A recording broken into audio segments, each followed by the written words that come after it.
Secundaria segundo grado. Ciencias. Física. Fuerzas en equilibrio.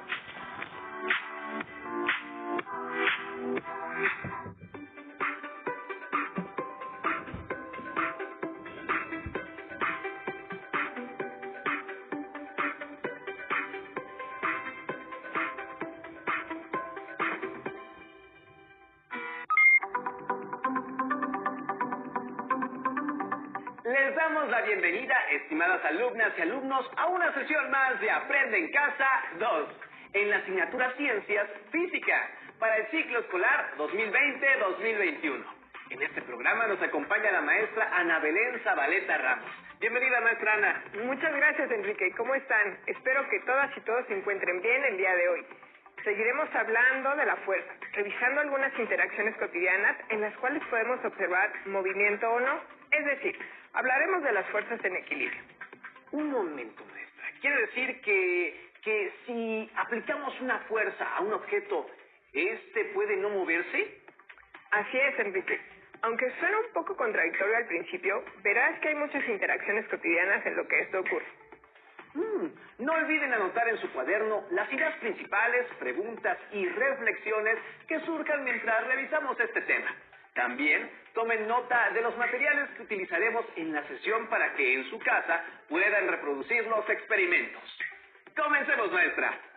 Primero, vamos a recordar cómo se representan de forma esquemática las fuerzas. Enrique, ¿te acuerdas cómo se dibujan las fuerzas y cómo se llama el diagrama en las que las ponemos? Creo que hay unas flechas llamadas vectores involucrados, pero la verdad no recuerdo muy bien, maestra. En este caso, vamos a repasarlo viendo el siguiente video.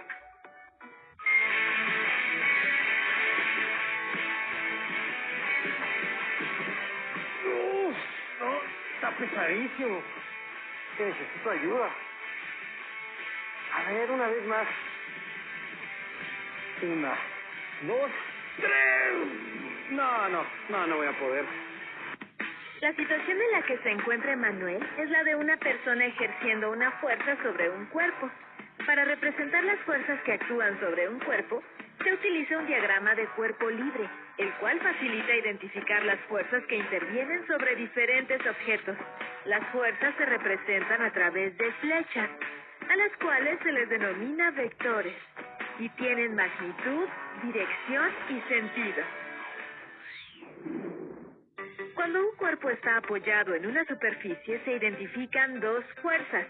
Un tipo de fuerza es el peso, el cual se identifica con una letra W minúscula y en cursiva, y se representa con un vector en posición vertical con dirección hacia abajo.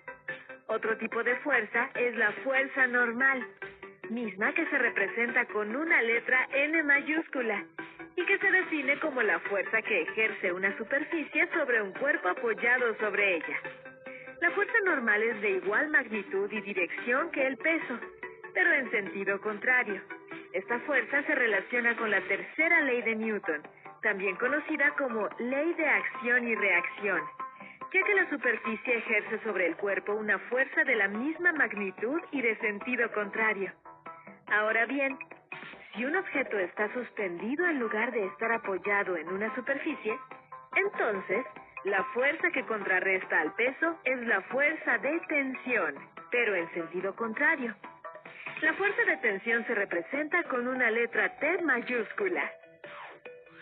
Veamos algunas situaciones en donde las fuerzas actúan sobre los diferentes cuerpos y la manera en que estas situaciones se representan en un diagrama de cuerpo libre. Observa la caja que está sobre la mesa. En esta situación hay dos fuerzas actuando sobre la caja y la mesa. Estas fuerzas son el peso y la fuerza normal. Para hacer el diagrama de cuerpo libre, se utiliza un plano cartesiano, sobre el cual se trazan los vectores que indican la magnitud, el sentido y la dirección de las fuerzas. Después de ver este video, pude recordar lo que hemos revisado en las sesiones anteriores, que las fuerzas se representan con vectores, los cuales se dibujan en un diagrama de cuerpo libre y que en este pueden indicar todas las fuerzas que estén aplicándose a un cuerpo.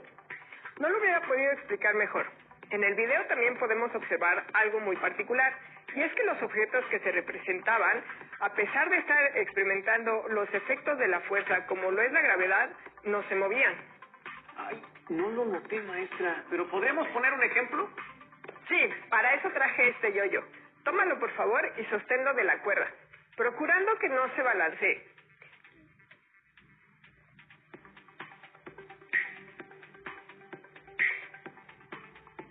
Muy bien. Dime, Enrique, ¿qué fuerzas actúan sobre el yoyo ahora que no se mueve mucho? Pues se me ocurre que el peso, producto de la atracción gravitacional de la Tierra, está actuando hacia abajo. Muy buena observación. Pero si solo actuara el peso, ese yoyo caería. Seguramente. Sin embargo, está sostenido por algo. Por la cuerda, ¿no? La cuerda está ejerciendo una fuerza hacia arriba que sostiene el yoyo y a esa fuerza se le conoce como tensión, ¿no? Es correcto, pero también pasa algo muy particular con la magnitud de esas fuerzas. Como el yoyo no se mueve, quiere decir que la magnitud de la tensión es igual a la magnitud del peso del yoyo. En otras palabras, las dos fuerzas tienen la misma magnitud y dirección, pero sentidos opuestos. Maestra, ¿le parece bien si hacemos el diagrama de cuerpo libre del yoyo para entenderlo mejor? Excelente idea. Primero vamos a representar a nuestro yoyo con un círculo. Dime, Enrique, ¿en qué dirección está actuando el peso del yoyo? Hacia abajo. El peso siempre apunta hacia abajo y lo tenemos que representar con un vector que tenga la punta hacia abajo. Muy bien, entonces solo nos queda representar el vector de la tensión, que en este caso sigue la misma dirección de la cuerda que sostiene al yoyo y apunta hacia arriba, justo en el sentido opuesto al vector del peso. Para que nuestro diagrama de fuerzas realmente represente lo que estamos observando, debemos tener cuidado de que ambos vectores sean del mismo tamaño, es decir, que representen las fuerzas de la misma magnitud. Supongo que eso es porque si no fueran de la misma magnitud, no habría equilibrio. Así es, si colocáramos ambos vectores uno junto al otro, veríamos que son iguales en magnitud, pero en sentido opuesto. Por lo que al sumarse se anulan y nos queda una fuerza total igual a 0 newton. Maestra, ¿y esto de que las fuerzas se anulen solo ocurre cuando hay dos fuerzas o también puede pasar si un cuerpo experimenta más de dos? Para responder tu pregunta, veamos lo siguiente. Si un objeto estuviera aislado de todo en el universo, no interactuaría con nada, por lo tanto, no sentiría ninguna fuerza y estaría en equilibrio. Pero esta condición es casi imposible. Lo más común es que un objeto esté interactuando con varias fuerzas que se anulan entre sí, permitiendo que el objeto permanezca en equilibrio. ¡Qué interesante, maestra! Pudimos ver que tres fuerzas estaban actuando sobre esa manzana, y esta no se movía, a pesar de que las fuerzas se encontraban todas en diferentes direcciones. No como la tensión y el peso en el yoyo, que estaban sobre la misma línea. Enrique, vamos a hacer otro experimento en donde observamos varias fuerzas, no solo tres. Suena muy interesante, maestra. ¿Qué vamos a usar en el experimento? Solo necesitamos una base de madera y 11 clavos. Ustedes que están en casa, con ayuda de un adulto, vamos a clavar uno de los clavos en la base de madera. Debemos asegurarnos que el clavo esté bien fijo. Enrique, observa cómo voy a colocar los clavos restantes. Primero, uno sobre la mesa. Después voy a ir colocando 8 clavos, pero de forma perpendicular al que puse primero, alternando la dirección del clavo.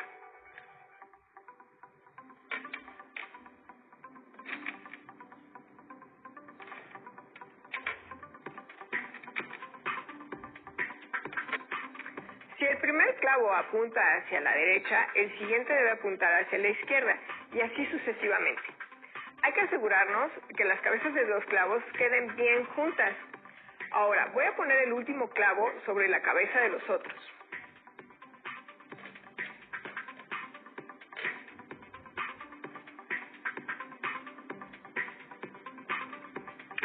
Con cuidado hay que levantar el arreglo de clavos y colocarlo sobre el que está fijo en la madera.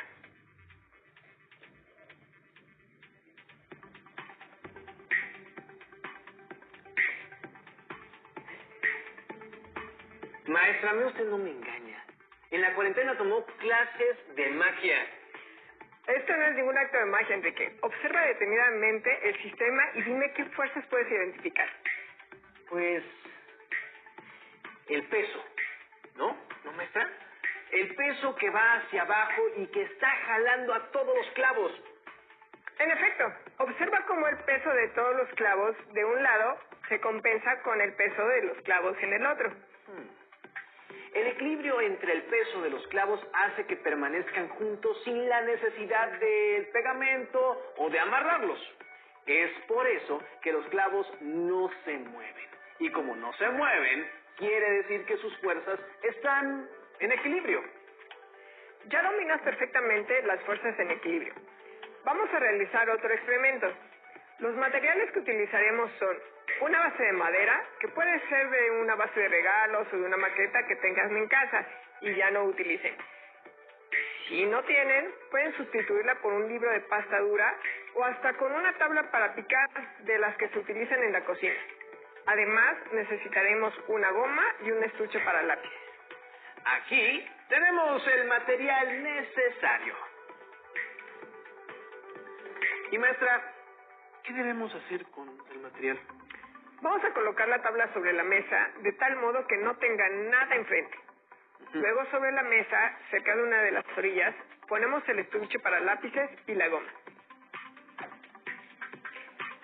Comenzaremos a levantar la madera del lado más cercano de la goma y del estuche. Esto lo haremos para generar una inclinación y que la gravedad haga lo suyo. Entonces, manos a la obra. Voy alzando lentamente la madera. ¿Y qué debería de pasar? Continúa hasta que observes un cambio. Ya se deslizó el estuche, pero la goma sigue ahí. Sigue levantando la tabla hasta que resbale la goma.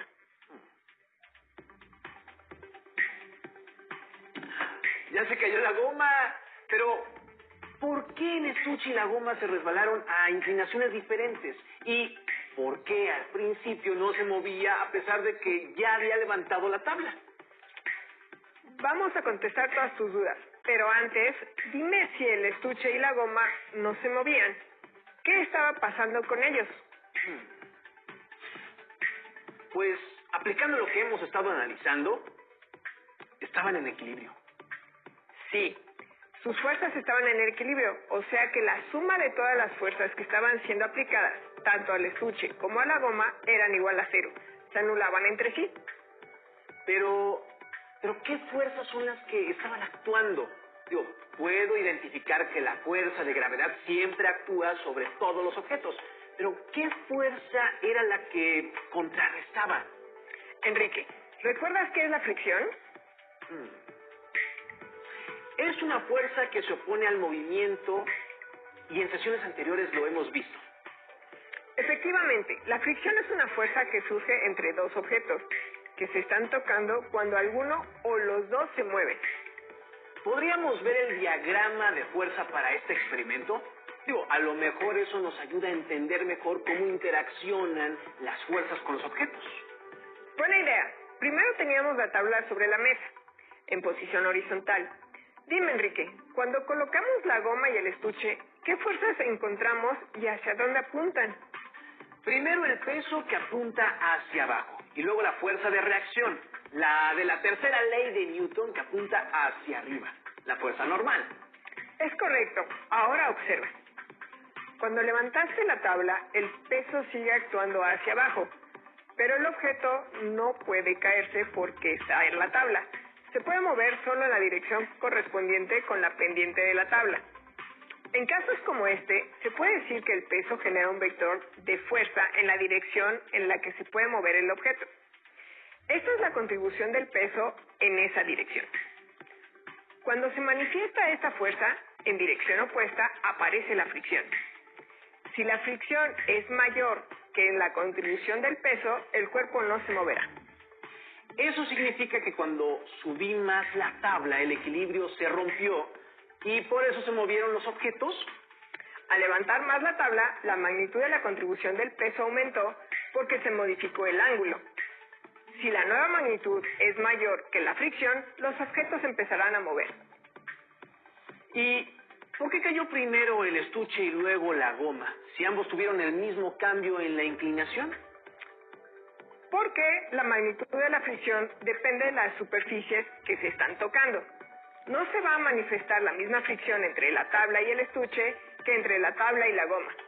Cada par de objetos tendrá su propia fricción dependiendo de sus características. Entonces, creo que la fricción del estuche era menor a la de la goma, por eso cayó primero. Así es, Enrique.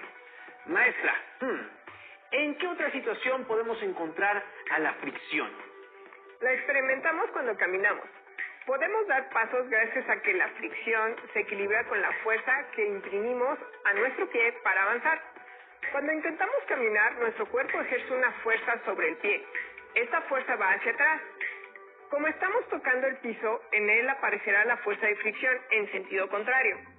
Si lo piensas bien, nuestro pie se queda quieto en el piso mientras nuestro cuerpo avanza. Y eso es porque las fuerzas que interactúan con nuestro pie son de igual magnitud y dirección, pero en sentido contrario y se anulan. Entonces, cuando nos resbalamos, es porque las fuerzas no están equilibradas. Muy buena deducción. Si nos resbalamos, es porque la fricción tiene menor magnitud que la fuerza que le ponemos al pie, por lo que no se alcanza el equilibrio y gana la fuerza hacia atrás. Por eso nuestro pie se resbala en esa dirección. Muy interesante. Creo que ya solo nos queda analizar la flotación, ¿verdad, maestra? Así es, Enrique. ¿Podrías recordar qué es la flotación? Si mal no recuerdo, es una fuerza que siente un cuerpo cuando se encuentra dentro de un fluido. Y también me acuerdo que se aplica en sentido contrario al peso. Es como cuando tratas de sumergir una pelota dentro de un recipiente con agua. Si la sueltas, la pelota es empujada hacia arriba. ¡Qué buena memoria tienes! Y sí, lo que empuja a la pelota es la fuerza de flotación. ¿A poco hay situaciones en donde algunos objetos pueden estar en equilibrio si están experimentando una fuerza de flotación? Sí, claro. Es más, en el ejemplo que tú diste, si sumerges una pelota y ésta sale a la superficie del agua, después de un rato se va a quedar en reposo ahí. Al estar en reposo significa que las fuerzas que actúan sobre la pelota están equilibradas. No lo había pensado de esa forma, maestra. ¡Qué interesante! Pero ¿sabes qué es más interesante? Los submarinos. Los submarinos son capaces de mantenerse en distintas profundidades o de salir a la superficie. Tiene razón, maestra. Hasta parecería que no se ven afectados por la fuerza de flotación. ¿Cómo lo hacen?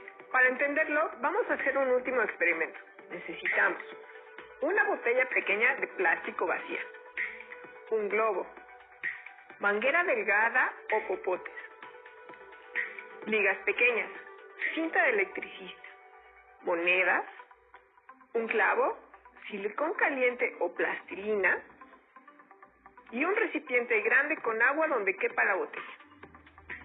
Maestra, ¿entonces vamos a construir un submarino? Adivinaste, Enrique.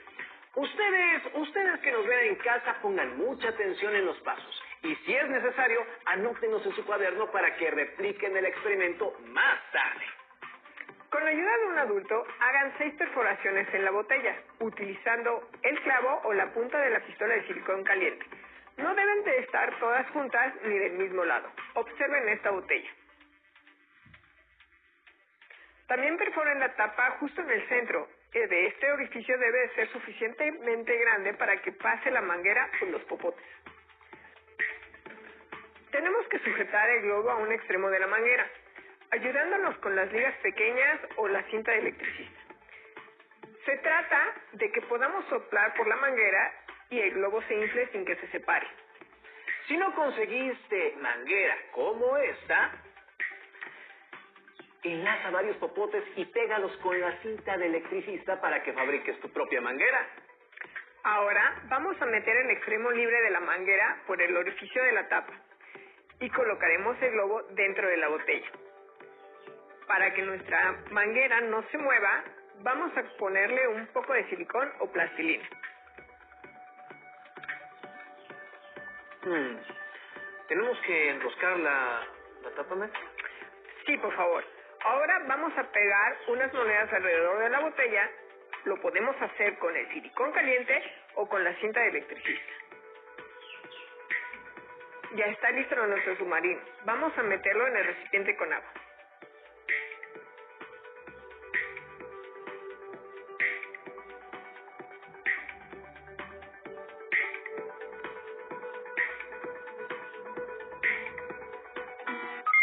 Un submarino tiene unos compartimentos que pueden llenarse con agua o con aire.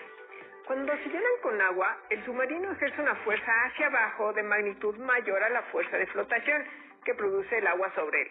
Por eso se puede sumergir. En el momento en el que ambas fuerzas tengan la misma magnitud como están aplicadas en sentidos contrarios, se anularán y el submarino estará en equilibrio. Entonces, ni subirá ni bajará. Si la tripulación del submarino desea subir o salir a la superficie, lo que hacen es llenar los compartimentos con aire comprimido.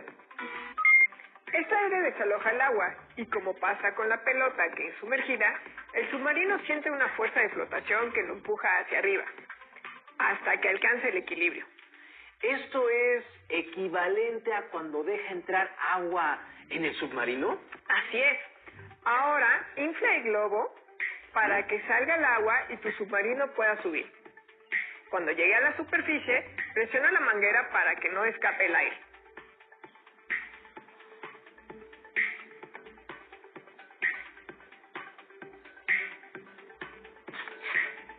En verdad la botella, mi submarino subió. Eso está divertido, maestra. Ahora, deja escapar lentamente el aire hasta que tu submarino se sitúe en reposo a la mitad del recipiente.